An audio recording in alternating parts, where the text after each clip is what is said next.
¿Qué hubo, raza? ¿Cómo están? Bienvenidos de regreso después de una pausa de 2 meses a No Soy Yo Podcast. Este es el volumen 10 de la temporada 4 y retomamos de manteles largos. Hoy de invitado tenemos a un extraordinario artista escénico, porque eres un poco como que no se te puede poner en un solo cajón, ¿verdad? Toño Salinas. Toño, gracias por venir. Empezamos aquí siempre con salud. Toño, ¿tú qué eres? ¿Tú qué te consideras? Es que veo que eres coreógrafo, eres investigador, o sea, sí. Eres actor, eres director, ¿escribes también? Sí, escribo mis propias cosas. Escribes, entonces, ¿tú qué te consideras? ¿O te consideras un actor que hace todo lo demás? ¿Un creador escénico en general? ¿Un bailarín? Sí. Fíjate que hoy me considero, hoy día diría que soy un performer creador. Ok. O sea, como siento que la palabra performer entra en como que es un cajón grande donde puede entrar como gente que ha estudiado muchísimas técnicas y que pasó por muchas universidades, o al revés, ¿no? Alguien que se formó en la vida profesional, desde lo social, desde lo político, y lo lleva al aspecto artístico, o los disidentes, o sea, como que es una caja grande. Pero mi formación, bueno, sí fue como muy académica, ¿no? Sí, soy egresado de la Nacional de Danza, Okay. Hice ahí la carrera de bailarín, de danza contemporánea, y haz de cuenta que estaba yo presentando mi examen de graduación de la escuela de danza, y al siguiente lunes ya estaba en Casa de Teatro haciendo el propedéutico, directo, y ahí, bueno, dejé trunca la carrera y hasta hace muy poco, bueno, no, ya varios años, pero digamos que pasó mucho tiempo para que yo regresara. La escuela lanzó una promoción para que todos los actores que estaban en activo, o varios actores que estuvieran en activo, fueran a pagar sus materias para dar el título, ¿no? Estaba como una campaña, como lo han hecho muchas universidades, claro, ¿no? De campañas de titulación. Y ahí, pues nada, me tocó fletarme otra vez a estudiar verso y estudiar movimiento y danzas, ¿qué diría yo? Danzas del siglo X y no sé qué, XIX, estilo de vida, una parte de teoría teatral. Entonces estuvo padre como después de ir como al mundo profesional, regresar y dialogar con algunas maestras y maestros para que me examinaran, literalmente. Y pues nada, logré ahí la licenciatura. Entonces fue muy padre para mí, y al mismo tiempo pues trabajé muy cerca de Luis Tavira. En un tiempo él me jaló mucho como para asistirlo, luego codirigimos ópera, yo la asistí muchísimo haciendo mesas, conociendo como su sistema de actuación. Entonces para mí es como mi gran maestro de la actuación y de la dirección, que también es una formación muy técnica y muy académica. Y lo menciono eso porque contrasta con muchas de las cosas que hago, que tienen que ver más bien con la escena contemporánea, ¿no? Con los unipersonales, con el teatro postdramático, con la danza contemporánea. Entonces, en un principio yo pensaba que me gustaba, al principio la literatura era lo que más me llamaba la atención, las letras. Sí, yo pensaba que iba a ser escritor. ¿Tú cómo fue tu infancia? ¿Cómo creciste? ¿En dónde?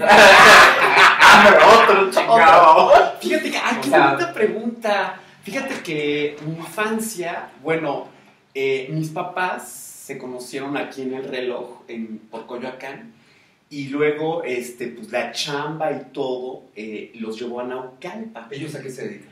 Bueno, mi madre ya ha muerto, ya hizo muchas cosas, se dedicó básicamente al hogar, pero hizo de todo, desde cuidar niños, fundar una escuela, limpió casas, construyó en el DIF muchos proyectos, o sea, trabajó mucho en el campo también. Y mi papá igual, mi papá dio desde clases de física, de matemáticas, de plomería, tuvo una tlapalería, hizo muchísimas, multitask los dos. O sea, básicamente mi familia así como... Fíjate qué bonito que me preguntas eso, porque me hace llevar a dos recuerdos de infancia que tienen que ver con el rancho de mi abuelo, que vivía en Puebla. Ellos eran cafetaleros, y pues yo jugaba ahí en el río, en el arroyo, y ahí construía mis puentes con los carritos, ahí en plena naturaleza. Desviabas al río. Sí, el río y todo. Y luego por la parte de mi papá, también ellos en el rancho, pero más de ganadería y estas cosas en Huatulco. Entonces ahí íbamos a la playa y mucho me la pasaba igual en el rancho jugando con mis primos, con los cocos, y como que son los dos momentos más... Qué bonito que me lo preguntas. ¿Tienes más hermanos? Sí, soy el mayor de 4 hermanos. Okay. Viene mi hermano Aurelio, y luego Adriana y Luis Armando. Ellos son ingenieros. Okay. Y yo fui el único que se dedicó al arte. ¿Y había alguna vena, o sea, que te llevara al arte? Hubo dos elementos. Uno que era mi abuelo, que él, me acuerdo todavía escuchando su violín, tocándolo en el rancho, en la fogata, y súper bonito. Es una película, así, y era muy melancólico. Entonces como que me llamaba, ¿sabes qué? De eso, ni siquiera, el instrumento además de que era muy bello, pero me llamaba la vibración que provocaba. O sea, sí. Eso es lo que a mí me llamaba. Y luego, mi primo, Juan Ramón Sandoval, que se dedica mucho al rescate de los compositores mexicanos, estaba estudiando en el conservatorio. Entonces, de muy chiquito me tocó ir a los conciertos de él o de sus amigos. ¿Estuviste en contacto? Estuve en contacto, digamos, sí me tocó escuchar Mozart y de repente teclear ahí. En algún momento me intentaron dar clases. Como que fue mi primo me abrió como que esa ventana, ¿no? De aquí está el arte. Y él me platicó de una prepa que es el CEDART. Y me dijo, oye, hay una prepa que a lo mejor a ti te gustaría, que se llama el CEDART. ¿Por qué no le echas un ojo? Hablé con mi mamá, y ¿te acuerdas que en esa época uno hacía las exámenes para todas las prepas? Así es. Y bueno, lo que pasó ahí es que yo me quedé en muchas escuelas al mismo tiempo, incluida el CEDART. Era yo, la verdad, muy matado. Y entonces me dijo mamá, como el bellas artes es que empiezan el verano antes de todas las escuelas. Entonces me dijo, bueno, pues vete ese mes del verano y ya luego ya ves si te vas al... Estaba yo en bachilleres, SH, la prepa, como que podía escoger. Todo. Y me dijo, y ya le dije, mamá, déjame quedarme aquí. Y me dijo, bueno, va, ya luego ves qué haces. Y ahí la verdad es que fue muy padre porque fue mi primer contacto con la danza y con el teatro. Yo me metí al taller de literatura porque pensaba que iba a escribir y escribía diario, así, pues sí, el formato, Desde niño. desde la secu ya empezaba a escribir. Y ahí los tengo esos escritos, muy adolescentes, está padre. Claro, pero qué bonito sí, es leerse después de 30 años. Sí, Cabe decir, ay, güey. está bien bonito.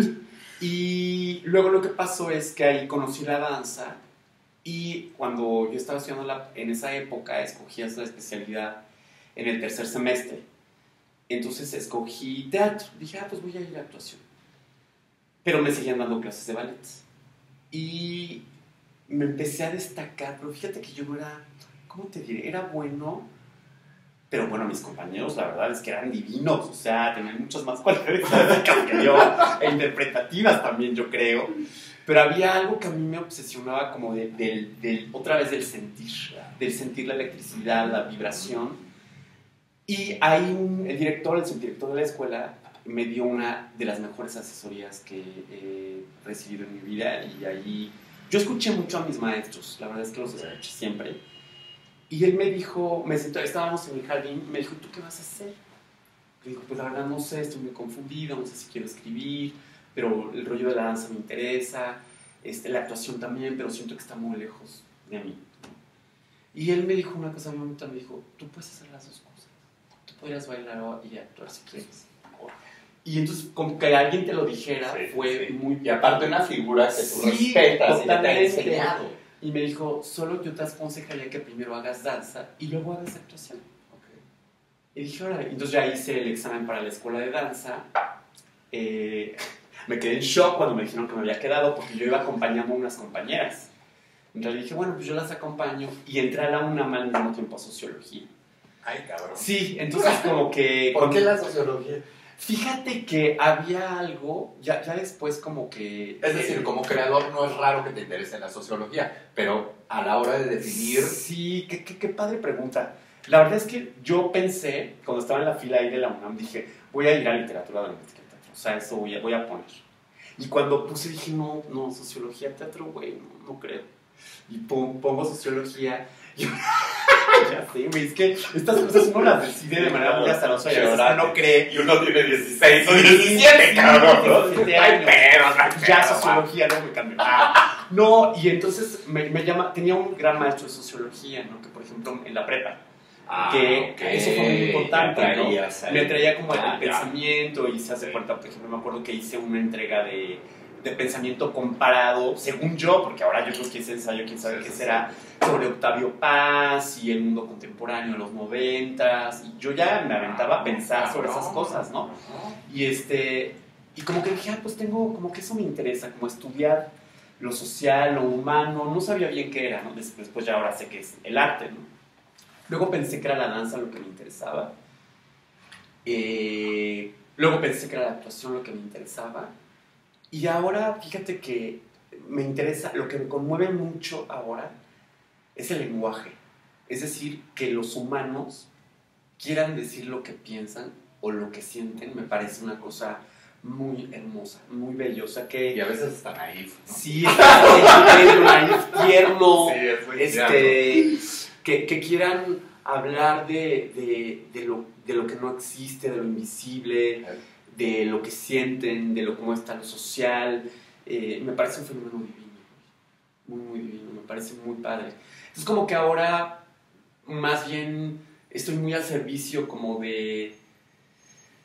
Pues como de la expresión, ¿no? O sea, como me gusta como lo que quiere presionar hacia afuera, ¿no? Lo que quiere presionar hacia afuera, estoy al servicio de ello. Sí, hay una necesidad de salir de nosotros, sí, ¿no? Sí. A veces a través de la expresión artística, pero más puramente a través de la palabra. Necesito absolutamente. aprender concepto para comunicarme, darme a entender, tratar de entender al otro. Sí. Pero hay algo muy padre de eso que estás diciendo, porque...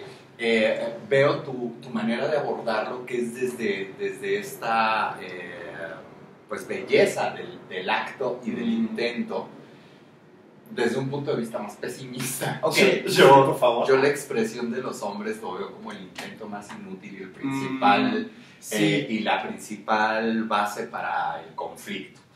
Yo siempre quiero decir una cosa, tú siempre vas a entender. Sí, claro, es imposible comunicarse.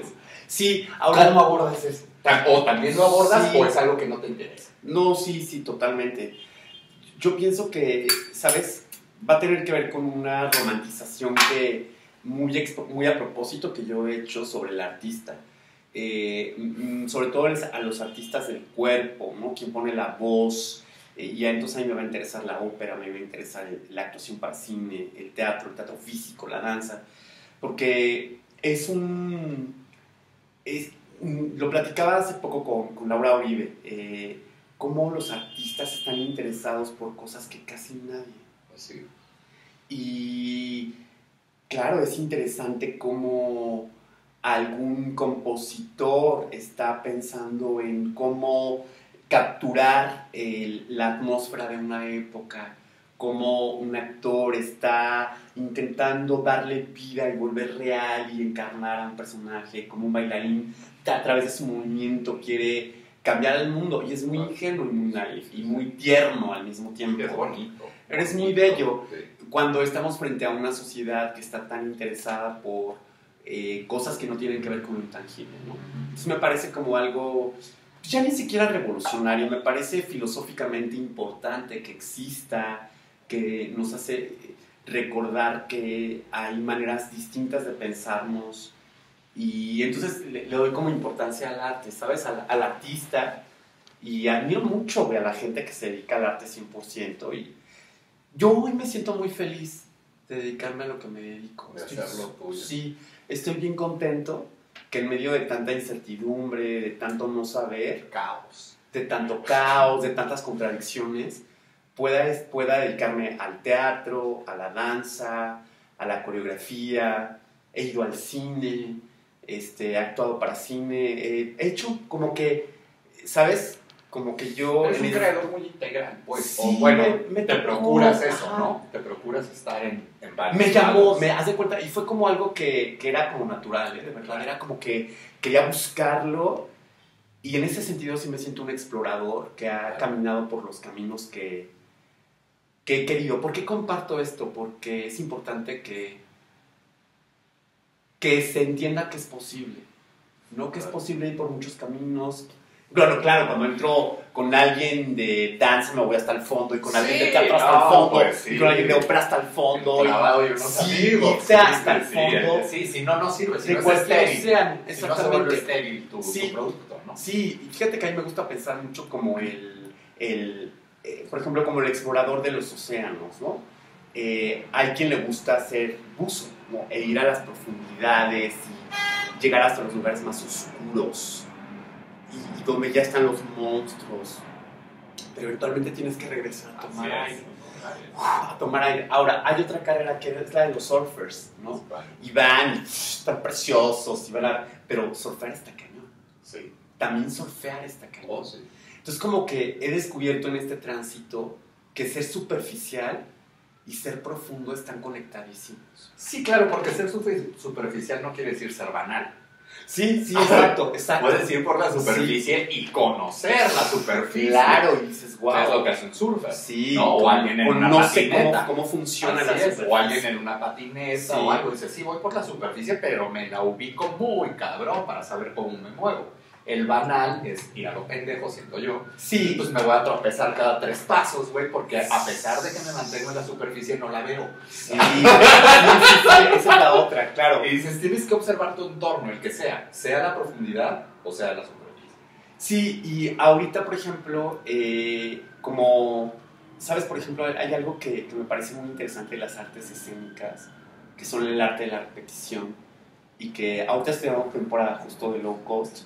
Ya llegaremos a eso. Sí, y pensaba en el diario, de qué voy haciendo, qué voy pasando diario con ese monólogo y tal, o con los unipersonales, o con lo que tú quieras, con lo que estés dando función, pues.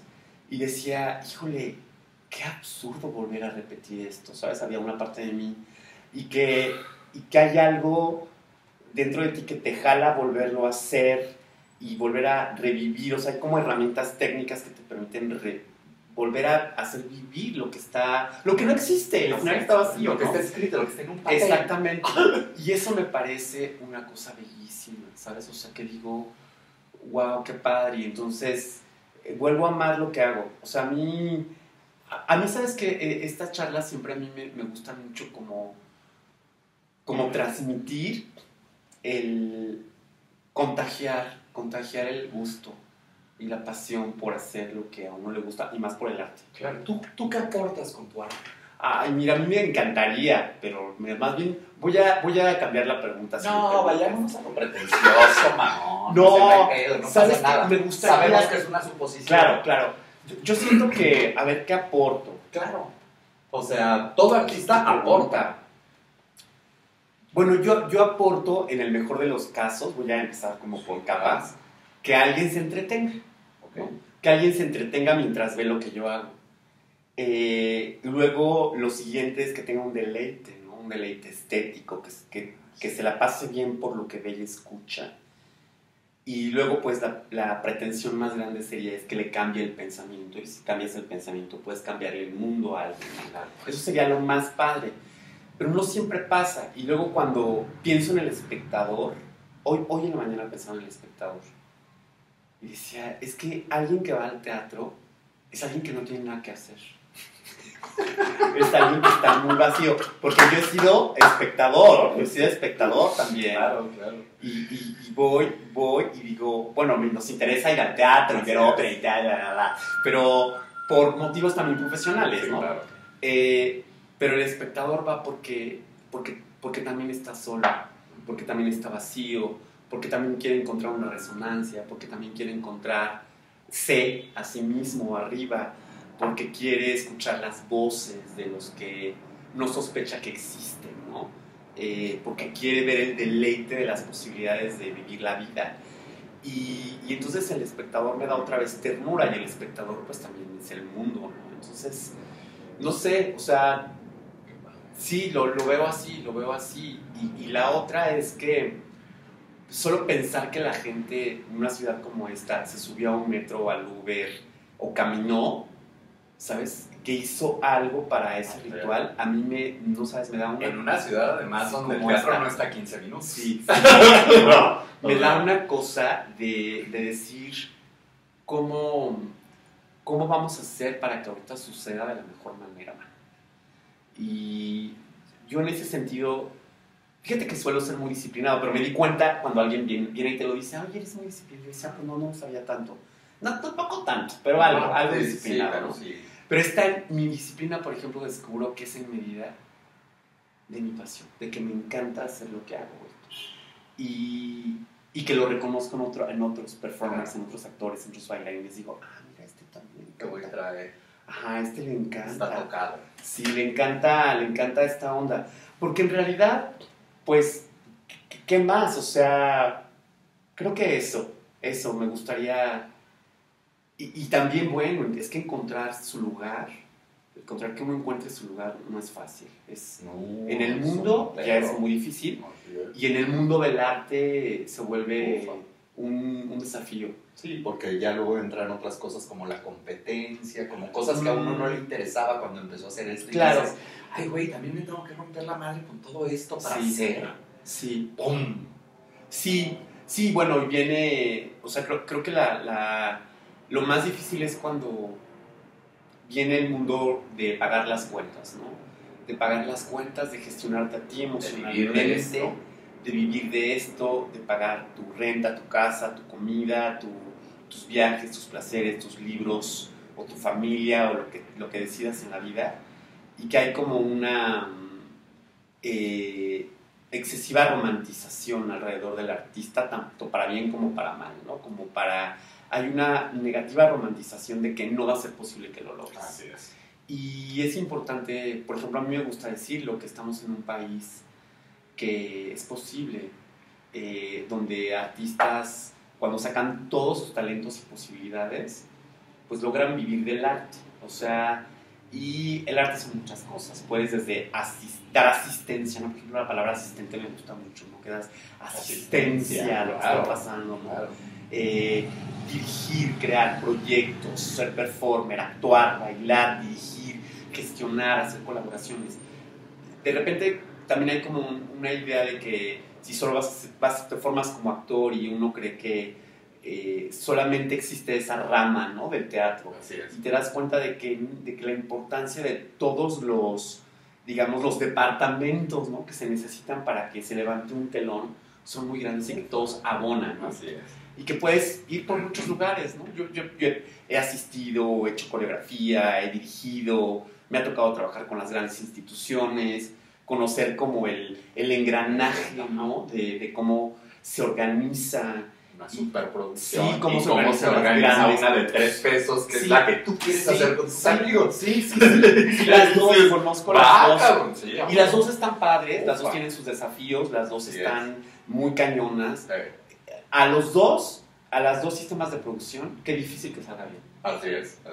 Sí, porque a veces hay un prejuicio, a veces hasta de los mismos creadores, pero creo que cuando es de los creadores es porque les falta experiencia, de que piensan que si hay varo en tu producción, nada puede salir mal. Y dices, no, querido, o sea, qué padre si tienes mucho varo en tu producción, pero eso es nada más un 20%, cabrón.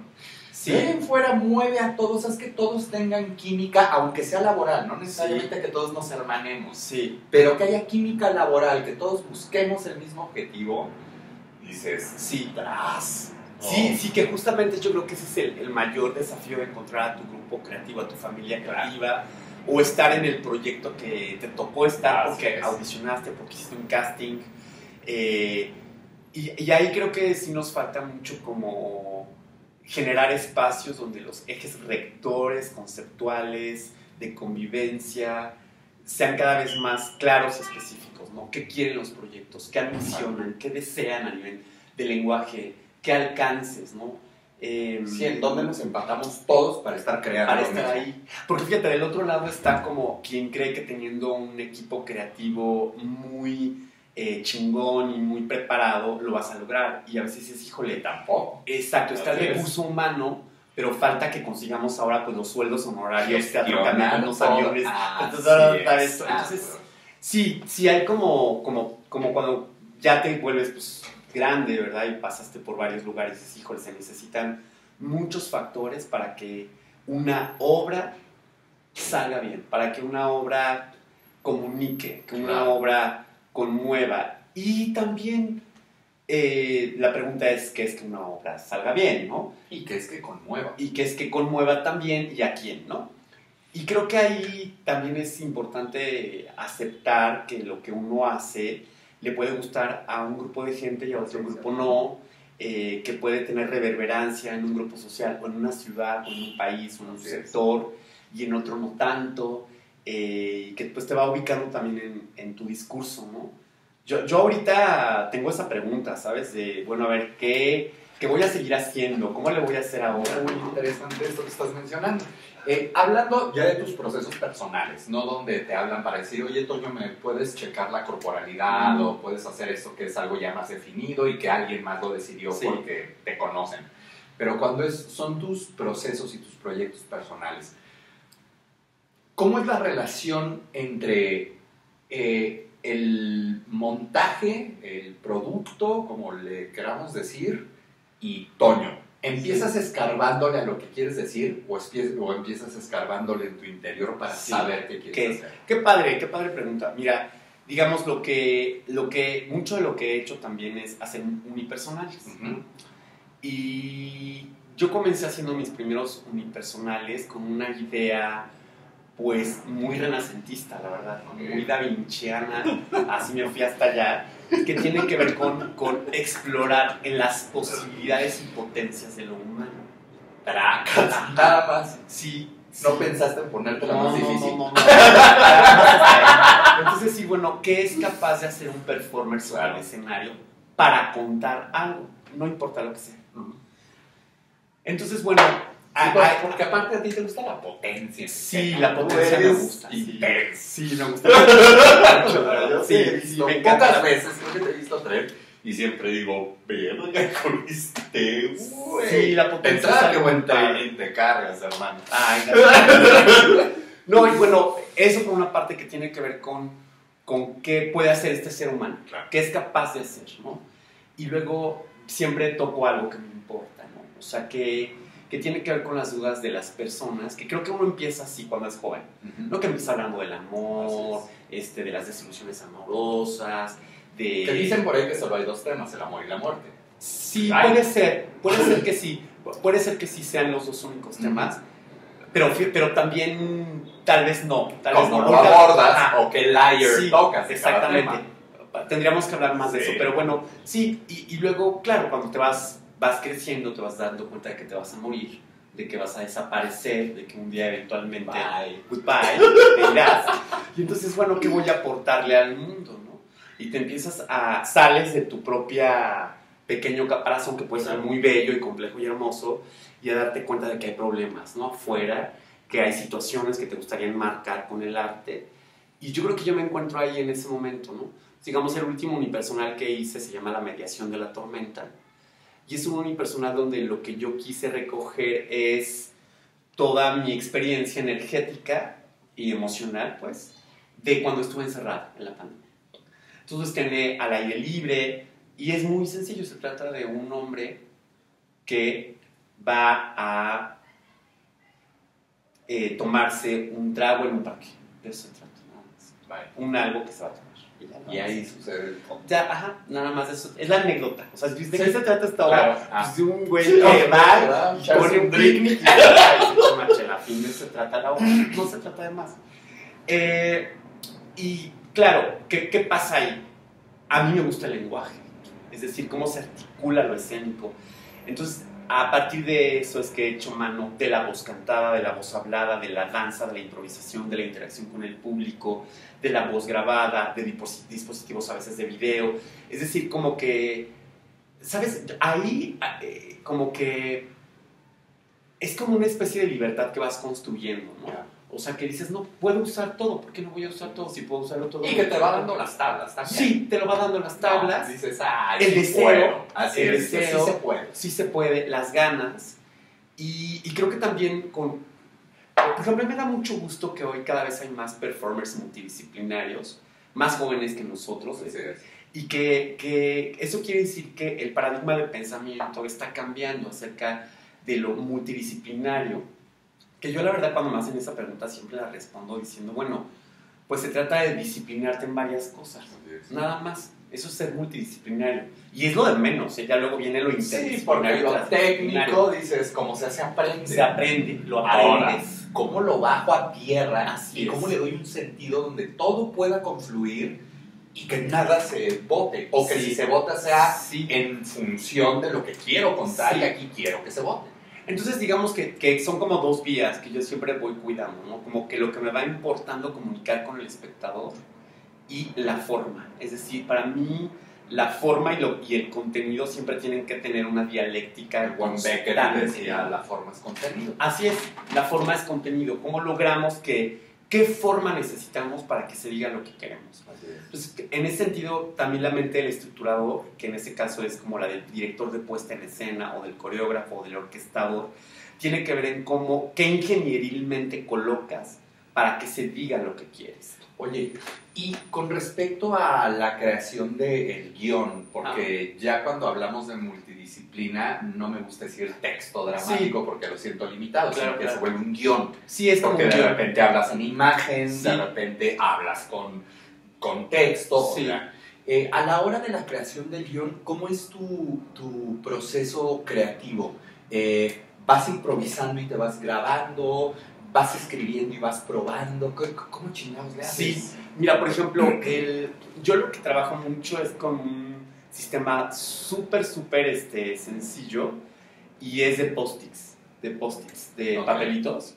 Ajá, entonces lo que yo voy haciendo es, por decir, bueno, tengo identificado más o menos el clímax, ¿no? Identifico el clímax de mi espectáculo.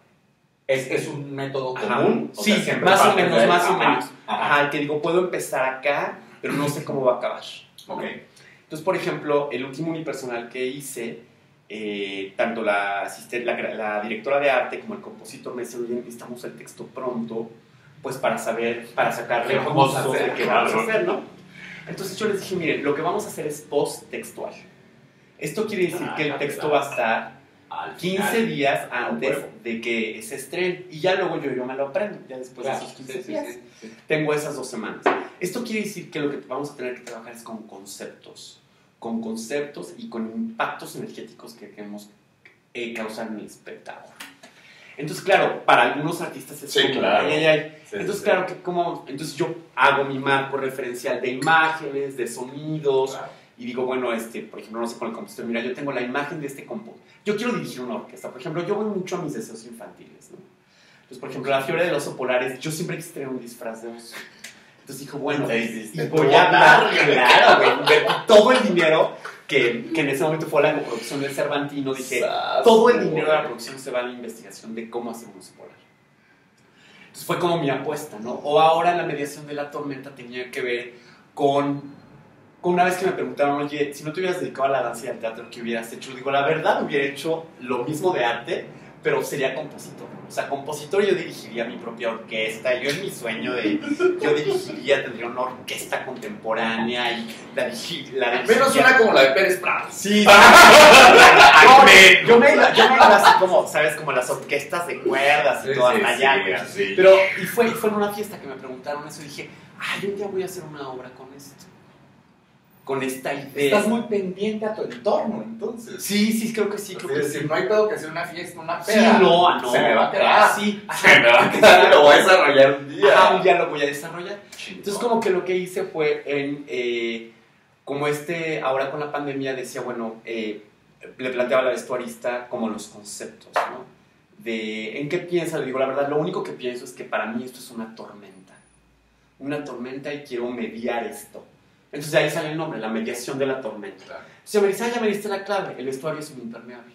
Perfecto, vámonos. Ya está, ya. Impermeable, arte contemporáneo, me trae como referentes de un artista japonés que trae un concepto acerca de somos la casa, somos nosotros nuestra propia casa. Entonces lo que yo digo, bueno, lo que quiero es que yo sea el hombre espectáculo porque voy a hacerlo en la banqueta. Si hay focos está muy bien, pero de mí tiene que venir la iluminación, el sonido, la utilería. Es para espacios abiertos. Ajá, originalmente así lo hice, ¿no? Okay. Ahora ya vimos que puede ser para tiene su versión para lo que quiera. Exacto, pues, claro. Pero el concepto es pandemia abierto. Entonces de mí tiene que venir todo, la luz, entonces ya, claro, entonces ya la gente de luz me dice, claro, pues entonces un casco que tenga focos y que se prenda, pero entonces sabes como que una cosa va concatenando la posibilidad de la creación de nuevas ideas. Entonces un poco es así, muy ramificado como pienso para poderlos crear. Desde que empiezas con la idea nuclear que va a desatar todo esto, ya piensas en un equipo, piensas en el equipo antes y dices, este equipo es confiable para platicarles cualquier alucine. Siempre pienso en el equipo antes. Equipo. Sí, siempre pienso antes en el equipo. Si digo, en esta vez, esta directora de arte, ellos me van a entender. En tus unipersonales no siempre te diriges tú. Sí, siempre yo lo dirijo, yo lo hago, yo lo produzco, yo lo hago todo. Sí, todo. Ahorita, justo el último espectáculo en el que estoy, que es con Laura Uribe, es Low Cost. Ajá, pero también eres tú solo en escena. Soy yo solo, aunque no, es decir, lo que gestó el proyecto fue una invitación del CONACYT para hablar de que era una beca de teatro y ciencia, la primera y única que se ha tenido. Ojalá tengamos más para que más artistas trabajen con CONACYT. Y ella me dijo, bueno, tengo claro que tu personaje del oso polar lo quiero traer, te invito. Y entonces, bueno, fuimos trabajando con cuadros, donde también Laura va sacándome, digamos, como a mí me gusta mucho, ella lleva muchos años trabajando juntos, como potencias expresivas, ¿no? Entonces, trabajamos, por decirte, con obstrucciones, ¿no? O sea, Antonio puede ser muy hábil para resolver este tema físicamente, entonces no lo hagas físico. No lo hagas físico. Bueno, el reto. Ajá, el reto. Bueno, aquí puedes cambiar las voces muy cañón, entonces no las cambies. No las cambies, que estén a un grado, nada más. Claro. Lo puedes cambiar a 100 la voz, de hacerle un viejito, pues no, de 2 rayitas nada más. Entonces me gusta mucho trabajar con ella en ese sentido. Sí, porque también le gusta la investigación. Sí, esa es otra cosa que para mí todas las obras, aparte del tema con el que estoy trabajando y la forma con la que lo estoy ofreciendo, va a tener que ver con una investigación sobre qué es el teatro, qué es la escena, qué es actuar, por ejemplo, no sé, uno que hice fue, el único que he hecho con texto previo es de Los sueños de esta noche, que fue a partir justo de mi examen para tener la titulación, me pidieron un examen de verso, entonces me pidieron un monólogo de la vida y sueño y dije, bueno, pues yo voy a presentar 3. ¿Qué creen? Imagínate, me encuentro con la vida en sueño. Dios mío, esto es que te digan uno es limitado. Es como decirte de Macbeth saca uno y dices, ¿por qué uno, cabrón? 3. Entonces, haz de cuenta que agarré uno de Clarín, agarré uno, obviamente, Sigismundo, y agarré uno de Rosaura. Entonces, armé como una pequeña escena para meter todos los elementos para presentar mi examen de las materias que debía, ¿no? Y ahí dije, no, pero ¿por qué lo dejo aquí? Voy a hacer un unipersonal de esto. Y entonces empecé a trabajar sobre verso y empecé a escribir con Ingrid Cebada Cruz un monólogo donde igual son muchos personajes, un personaje en la radio, y ahí es el único espectáculo con el que he partido primero de la textualidad. O sea, primero nos vamos a sentar a escribir yo, seleccionar, inspirarlo, deconstruirlo, quién sería hoy, es pertinente que sea un príncipe, no, entonces va a contar desde Clarín. ¿Quién es Clarín? Pues ¿cómo vamos a colar la adivinación? ¿No? Bueno, en un observatorio se observa, entonces ¿quién es Clarín? Pues el señor, el velador, el que limpia y entonces, ¿sabes? Empezamos como a crear rompecabezas que yo le llamo como una especie de ingeniería de la ficción o ingeniería del espectáculo, ¿no? ¿Qué elementos pones para que eso se articule, ¿no? Es una de las cosas que más disfruto, ¿no? Que después ya, estando en Alemania, me entero que pues tiene un nombre, se llama dramaturgista ese trabajo, ¿no? ¿Ese es el trabajo de dramaturgista? Sí. Sí. Es un ingeniero. Es un ingeniero, va a estar cerca de ti, digamos, por decirlo de alguna manera, ¿no? Ajá, sí. Puede abrir espacios bibliográficos para el director o coreógrafo, puede trabajar también con los intérpretes, dando como contexto de lo que está pasando técnicamente o de lo que está pasando a nivel situacional, pero quien dirige y lleva el eje rector artístico pues es el director, claro, ¿no? Claro. Y también puede llegar a ser, aunque no forzosamente, un tipo de editor también de las escenas, No es tan forzoso eso, pero digamos sí es una figura que digamos como una especie de curador. Ajá. Como una especie de curador de la propia obra. Qué chingón. Sí. Oye, ¿tienes unipersonales de puro movimiento? Fíjate que... No, mira, lo que pasa es que, fíjate que creo que ahí abres el concepto de que es un unipersonal, ¿no? Así es. Creo que si fuera pura danza sería un solo de danza.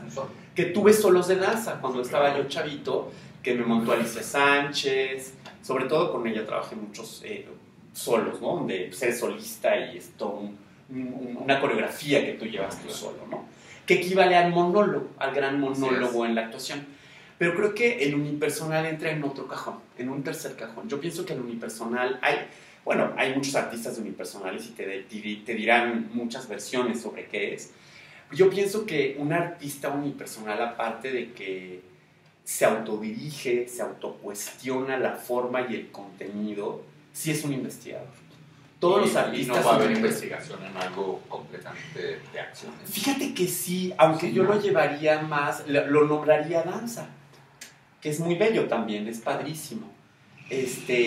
Pero fíjate que siempre, ahora que me lo recuerdas, siempre he tenido elementos, o grandes elementos. Por ejemplo, el primero que hice, con el que empecé a girar y a tener mucho trabajo, fue uno para niños, que era Las casualidades de Benjamín, que era con muchos periódicos. Siempre hay como un elemento de utilería, o en Tonelada de Luces un iPod, ¿no? En esa época era... Sí, un iPod, ¿te acuerdas de los iPods?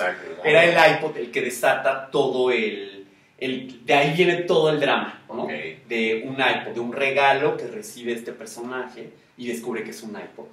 Y se lo regala una ex novia con la que cortó, y vas descubriendo que la obra se trata de las emociones que sienten masculinas que no se expresan en una ruptura, ¿no? Y que se expresan en la cantina, en el bar. Entonces, cuento la historia con una bolsa de basura, un iPod y 7 jitomates.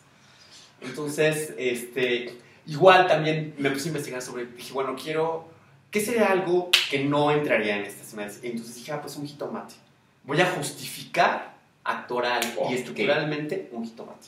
Ese es un reto mío, ¿no? Entonces me divierto mucho. Sí. Entonces me pongo a investigar, ¿qué es un jitomate? No, pues para los africanos es un símbolo del corazón y del amor. Y dije, aquí está. ¡Ahí soy! Y luego, claro, en Francia los jitomates podridos eran aventados a los actores cuando los espectáculos no les gustaban. Dije, pues ya, mira, me los voy a aventar yo mismo. ¡Báñenme!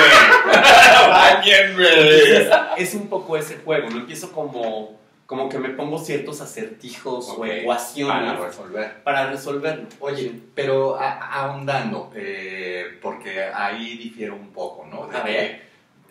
No por el hecho de que sean puras acciones quiere decir que sea danza, y no porque sea danza quiere decir que no puedas jugar con elementos. Digo, claro. Para ejemplos está Pina Bausch y Tadeusz Kantor. Claro. Está padre. ¿Qué chingados hacían entonces? Nadie sabe todavía. ¿No? Así es. Sí. Pero entonces nunca te ha dado por ese teatro físico donde digas, a la chingada la palabra, no voy a danzar, no voy a estilizar mis movimientos, voy a realizar acciones, sí. Voy a jugar con cosas, voy a establecer relaciones, pero la palabra... No, fíjate que hay algo, qué padre que me haces esa cuestión. Mira, hay un momento donde, Beckett, qué padre que ya lo mencionaste, que también es una de mis grandes inspiraciones, y que va a tener que ver con que él plantea, pues a mediados del siglo pasado, que la palabra está en crisis, ¿no? Y entonces, que no dice la palabra. Entonces empieza a escribir grandes acotaciones que son una sucesión de acciones. Sí.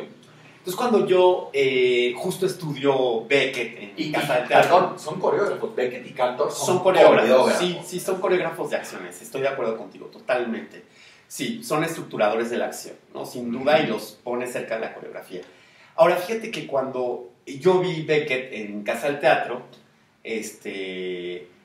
me tocó verlo con Jorge Vargas, estudiar, y al mismo tiempo yo estaba haciendo una versión de... ¿Lo de Galería de Moribundos? No, yo estaba haciendo con Alicia Sánchez 3, que es un Esperando a Godot en danza, con escenografía de Jorge Ballín. Claro. Sí, ahí estábamos Alicia y yo en ese espectáculo. Yo estaba en la escuela de Casa del Teatro estudiando actuación, entonces como que todo el material que yo traía, pues yo lo ponía, era un gran lugar para poner todo lo que estaba aprendiendo.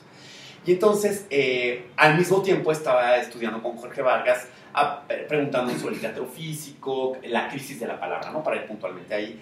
Y entonces yo descubro en ese momento, y yo digo, pues mira, yo no pienso como Beckett. Claro. Yo pienso que la palabra todavía es explorable. Es decir, ya habían pasado, pues no tanto, 80 años, pero para mí la palabra, pues se abren otros espacios, ¿no? Sí. El conjuro, el decreto, la magia de la palabra, ¿no? El verso. Y entonces, claro, yo venía del taller de literatura, ¿ves? Entonces yo ya había visto a los barrocos, ¿no? Entonces donde la forma sí, es tan importante y cómo están acomodadas las palabras que hacen una curva, sí, o están acomodadas las B's, las V's, los vocablos, claro, las vocales, todo. Y entonces yo digo, bueno, ya sé que estoy haciendo una referencia del siglo XVIII, XIX, pero que quiero jalar a mi tiempo y que yo le veo potencia a la palabra. Y que todavía existe, o sea, claro, si nos vamos a eso del barroco, de dónde está el acento y todo, pues yéndonos a algo a lo que todos tenemos acceso, el reggaetón, querido. Ah, mira, claro. Así es, o sea, están buscando al que viene del rap y del hip hop y lo que quieras, y digo, obviamente guardando las distancias. Muchas, pero no lo sueltan. Dicen, no, tiene que haber un verso. El verso sigue. Y se te va a quedar la cada 3 frases en un verso. El verso sigue. Sí, ahí está, es un buen ejemplo. Y que dices, mierda, no, pues no lo hemos que sea soltado. 17, nadie lo va a soltar. No lo hemos soltado, no se va a soltar. Y por eso pasó de ser rap a hip hop, a trip hop, a trap, y va a seguir siendo. ¿No? Va a seguir siendo. Yo creo que entonces ahí ya se cuenta que lo que a mí me pasó es que yo entendía como socialmente lo que le pasaba a Beckett desde la posguerra, y también, claro, tiene una gran razón al decir la palabra está en crisis. La palabra sigue en crisis actualmente, pero de otra manera, ¿no? Porque se volvió verborreica, se volvió vacía, hueca, la forma académica se volvió más importante que el contenido. Sin embargo, la palabra sigue siendo muy importante. Pienso que tiene que ver con mi gusto por el lenguaje en general, más que solo por mi gusto por el movimiento, ¿no? Que es bellísimo y lo aprecio, pero es un buen reto, fíjate, me gusta. Sí, porque yo no te hablaba de danza necesariamente, sí, yo pensaba más en Pina Bausch, en Tadeusz Kantor, sí, en decir, vamos a ver un cabrón tratando de envolver un de paquete algo, y que lo desenvuelve y que va otra vez y que lo desenvuelve. Es muy bello. Por otro lado, Beckett a mí se me hace, y esto es en corto, banda, en corto contigo, pues le mamaba cuando decía, la palabra no dice nada porque ese era su pretexto para enfocarse en experimentar con la palabra, o sea, escribe cómo es. Es como una expansión del drama, si lo vemos desde hoy también. Sí. O sea, por eso lo mencionaban como uno de los primeros postdramáticos, sí, no en un sentido de puesta en escena, pero era muy desde ortodoxo, la escritura, pero es desde vamos a deconstruir el lenguaje y se vaya a la chingada. Total. Yo mamo más a Beckett como novelista que como dramaturgo, fíjate. Mira, a mí como novelista me ha quebrado más la cabeza que su dramaturgia. O sea, yo leo Wordsworth Howe o Cómo es, o Cómo es que no tenía un solo punto, más que el final de cada capítulo. Pero fíjate, la forma, ahí la forma es, o sea, no tener puntos y comas ya es algo de la forma. Completamente. ¿No? Y en ese sentido, pues dices, ay, mira. Está cuestionando el pensamiento. Muy cabrón, ¿no? Y luego Wordsworth Howe, que es su última novela, que ya dices, hay punto cada 3 palabras, cabrón. Claro, qué interesante. Y ya te vale madre todo. Claro. Ya, 3 palabras, punto, 3 palabras, punto. Y dices, y a pesar de que las dos son tan diferentes, en todas entiendes el ritmo. Bien chingón. Sí, claro. Otra vez es forma, ¿no? Y en cómo es de repente, te lees 20 páginas seguidas porque te marca ese ritmo. Y de repente, a pesar de que las próximas 20 sigan sin puntos ni comas, las lees de a página por día. Porque dices, cabrón. Ahorita quiero hablar de otra cosa que tiene que ver con Beckett, que es que abres con esta pregunta que también Beckett abre la posibilidad de volver a ver al cuerpo sobre el escenario, ¿no? Y eso sí me parece que es muy importante porque veníamos de una tradición justo del psicológica. Sí, psicológica y del decir, ¿no? Del decir. Y bueno, es que, bueno, ahora es un tema fascinante, ¿no? Porque al mismo tiempo, pues también las coreógrafas están preguntándose qué es la danza, qué es el cuerpo. Y cada vez hay más danza con texto. Además, también los lenguajes... Bueno, es que sabes que vamos a regresar al juglar. Sí, vamos a regresar al gran juglar. Sí, allá vamos. O sea, allá va el gran juglar, ya está. El que actúa, baila, da, escritura, toca, te cuenta una historia, hace la acción. En realidad yo como lo veo, es que aquí está el juglar en el tiempo, y entonces nos fuimos a la universidad, al posgrado, al doctorado, a la superespecialización, al romper a la academia, pero vamos a llegar acá, no va a ser acá, no va a ser acá. Pero hay una línea transversal que nos va a unir. Yo siento que va a ir para allá poco a poco, porque también las potencias físicas, por ejemplo, hoy los deportistas hacen cosas que cuando nosotros veníamos la tele en las Olimpiadas no hubiéramos podido ver. Igual está pasando con las bailarinas y los bailarines, con los cantantes de ópera, y a mí me parece que también en la actuación. Sí, el cuerpo se está revolucionando. Sí. Oye, eres, o sea, alguien completamente físico y de contenidos. ¿Cómo juegas con las nuevas tecnologías en escena? ¿O no juegas con ellas? ¿O te vale? No tanto, he tenido he tenido importantes experiencias. Por ejemplo, ahorita en la pandemia trabajé en un proyecto que dirigía Cristina Maldonado, que es una artista que viene del cuerpo y que se ha ido al mundo digital y que tiene que ver con explorar un programa. Entonces, haz de cuenta que técnicamente se elige al azar a un espectador. Y entonces, al tiempo que yo voy contándole una historia, estoy haciendo una captura de pantalla de él, colocando, todo esto es una locura. Y al mismo tiempo lo voy sobreponiendo sobre mi cara, y entonces resulta que aparece un tercer personaje entre tú y yo, que le vamos a poner nombre y es nuestro familiar, tuyo y mío. Entonces, claro, sobre un alucine muy bonito, por ejemplo, eso... Digamos como que eso es lo último que he hecho como con arte digital, ¿no? Pero tú no utilizas pantallas, proyectores... Sí ocupo. En La Fiebre del Oso Polar hay un gran parte del juego, porque le pondría como un juego. Se proyecta una tundra y va a tener que ver cómo esa tundra figurativa se vuelve líneas, luego esa línea se vuelve el punto, luego el punto se vuelve un círculo que es la O de oso, y luego la palabra de oso se va traduciendo a otros idiomas al mismo tiempo que yo estoy hablando sobre un discurso, sobre el pensamiento. Es decir, lo ocupo como una herramienta discursiva, pero no es mi fin. Sí, tu énfasis es el actor. Sí, es el cuerpo en escena. Claro. Y creo que una cosa de lo que más me importa es la vibración. O sea, yo creo que cuando alguien se quiere... Juegas un chingo. ¿Te gusta jugar? Pues digo, porque me hablas de que sí tienes un bagaje, siempre haces primero un contexto intelectual, por decirlo de algún modo. Sí puede ser. No, o sea, sin meternos en el intelectual, no, para nada por ahí, sino que piensas muy bien las cosas, pero no te das la chance de decir, ya tengo el concepto, vámonos. Eso es lo que hago, lo resumes muy bien. Armo todo como todo un concepto, toda una estructura general. Y como digo, ya tenemos ahora sí, vámonos. Y haces tu desmadre. Así es, muy bien. Sí. Y cambia mucho tu primer idea después de haberla jugado, revolcado y todo, cuando llegas al final a lo que ya se está presentando en temporada. ¿Cambia mucho con respecto a tu primer concepto? A tu primera idea, más bien, no concepto. Porque el concepto seguro que es el mismo, nada más que es más evolucionado. Pero la idea... La verdad, sí. Sí, o sea, digo, esto va a pasar, y luego van pasando cosas. Laboratorio. Y lo mueves. O aparecen escenas que no estaban, o quito cosas, ¿no? Pero en general, sí.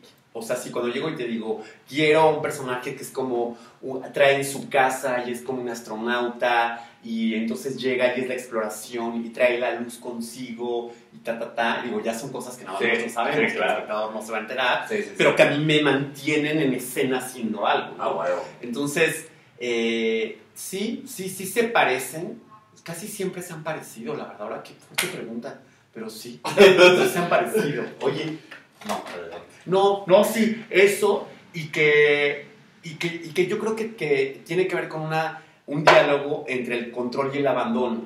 O sea, que siempre es decir, abandonémonos, sobre algo que podemos controlar, controlemos algo sobre lo que no nos podemos abandonar. O sea, es un poco, ¿sabes? Por ejemplo, siento que hubo una generación en la que le importaba mucho el resultado, ¿no? Así es. Y provoca pues, un tipo de, pues, de manera de comportamientos, sí, ¿no? Y luego vino otra generación donde le importaba lo procesual, ¿no? Y por ejemplo, yo no estoy de acuerdo con ninguna de las dos, ¿no? O sea, yo digo, oigan, pero pues si nos importa solo el proceso y el resultado no está llegando, creo que mejor no. O sea, pero bueno, esa es mi forma de pensar. Yo digo, me parece que es importante que sea procesual y de resultado. Que sea de resultado y procesual. Sí. O sea, ¿cómo le hacemos ahora para que las dos experiencias vengan? No es fácil, es un desafío, ¿no? Porque, sobre todo para investigar, se necesita tiempo. ¿En cuánto tiempo montas desde que viene la idea hasta que estrenas? Montar más lo o hago menos. muy rápido. No, pero todo el proceso, desde que viene la idea. Sí, la idea me puedo tardar un montón. Años. Sí, hasta así 2. Y montas en cuanto ya que hiciste. Cuando empiezas a montar es porque ya hiciste todo este ejercicio que nos comentabas de escribir, tomar los referentes, hacerme el equipo, decir, quiero hacer esto. Mira, hay un elemento, hay un personaje que no estamos tomando en cuenta, que creo que yo cuando hablo de los unipersonales creo que hay un performer y hay un estructurador, siempre al mismo tiempo jugando. Es un director que soy yo mismo, que está tratando de dirigir la mirada del espectador. Mi director me está pidiendo cosas, que soy yo mismo, que me tengo que meter a ese reto mayor, porque yo decido, ¿no? Y aquí hay un personaje muy importante, que es el productor. Que también es tu mismo. Y entonces ahí se viene la recaudación de fondos y conseguir el espacio. Entonces digo, si voy a trabajar con una escenografía grande, ¿dónde la voy a meter? Así es. Y entonces esto ya se está complicando. ¿No? ¿Cómo le voy a hacer para yo pedir el espacio, generar el dispositivo, actuarlo, dirigirlo? Entonces vas a necesitar mucho tiempo, la verdad. Mucho tiempo, mucha energía. Y ¿sabes qué también? Te voy a decir algo un poco loco, pero en una obra donde hay 5 creativos, 7 actores, a veces no sale. No. Pues yo digo, güey, imagínate que solo uno, pues a veces no sale. Cabrón. A veces sale ahí medio chuecón, medio más interesante en una parte, luego en otra. Y en ese sentido también creo que hay que ser como muy, ¿cómo te diré? Pues muy gentil también, porque es importante, por ejemplo, para mí, ¿sabes? También todas las obras en las que he estado, todas, yo creo que todos, pero acá muy remarcado, siempre implican un reto técnico alto. Claro. Siempre hay un reto técnico en todo lo que he estado, en todo. Todo, no sé, en cine, así de, oye, ¿podría ser un plano secuencia de 24 minutos? Y yo, pues sí puedo estar en, supongo, horas, yo creo que sí, pero no sé, no tomas en cuenta, la cámara de aquí va a pasar acá, es una coreografía y tal, pero muy cabrón. Y dices, ok, bueno, si hay un reto, ¿no? Y va a ser en vivo, y aquí abres el álbum familiar, y ahí el personaje, bueno, güey, ¿quieres que llore? Ya dímelo, eres actor. Se quiebra y de su infancia. Y dices, güey, no mames, lo voy a lograr. O sea, porque es un reto técnico, ¿no? Y entonces, bueno, no sé, en la mediación de la tormenta tiene que ver con el vestuario, igual que con el oso polar. Es decir, lo que pasa es que sabes que ahí tiene que ver también con el espectador. El espectador, bueno, yo a veces como doy clase les digo, odio al espectador y amo al espectador. Las dos, ¿no? Es que claro, vamos más. Para los actores, ¿no? Es claro, por obvio, ¿no? Pero claro, porque no voy a hacer nada para ti. Claro, pero todo lo hago para ti. Pues sí, es eso. Y entonces, claro, ¿qué quiere el espectador? Pues quiere verte uno transformado, que cambies, que te modifiques. Te quiere ver vulnerable. Pero te quiere ver roto. Vulnerable, así. Te quiere ver vulnerable. Te quiere ver sangre. El quiere espectador ver sádico. Sí, entonces, claro, en ese sentido, ¿cómo armas una estructura para que eso pase revestido de algo estéticamente soportable, claro, bello, conmovedor? Entonces, y que sea atractivo. Y que sea atractivo. Bueno, eso, o sea, te decía del productor, porque cada vez esa figura del productor me parece que está siendo cada vez más importante en el teatro mexicano, en la escena mexicana en general. O sea, donde... Que era donde íbamos atrasados con respecto a otros... sistemas de producción. Y sistemas de producción europeos, gringos y todo. Sí. El productor allá ya tenía muchos años siendo el productor. Sí. Y ahorita en México tiene que 10 años que está que apareció como una figura. Peso, a decir, órale, cabrón. Sí, bueno, es que sí. Claro, el showrunner.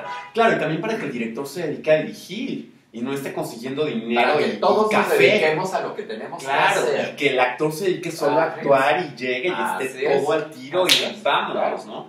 Entonces, bueno, cuando te dedicas de manera independiente, creo que ahí todas esos tasks, todas esas tareas, las tiene que resolver una sola persona. Entonces, por eso te decía que sí va a depender, porque claro, la mediación de la tormenta yo la ensayé en mi casa, en el patio de mi casa literal, pero por ejemplo de Los sueños de esta noche no se puede, o El oso polar, pues necesito un espacio, un asistente de vestuario, alguien de limpieza que esté limpiando donde va a pasar el oso, es decir, se empieza, es sencillo, pero ya solito no puedo. O sea, ya necesito a alguien que le dé soporte. Me quito el oso, el cambio de ropa interior, ponerla a secar, lavandería, nueva ropa interior, el secado, secar la máscara, tiene un ventilador, en fin, o sea, como que es un sistema de producción donde no solo es mover la... Ya imité el oso. Ya, gracias. Ya hice la canción de Coca-Cola. Se pone muy complicado, ¿no? Entonces... Claro, es muy padre cuando logras encontrar a tu equipo y a tu familia. Que todo resulte. Sí, que todo resulte. Y también hay que decirlo, que salga bien una obra de teatro es difícil.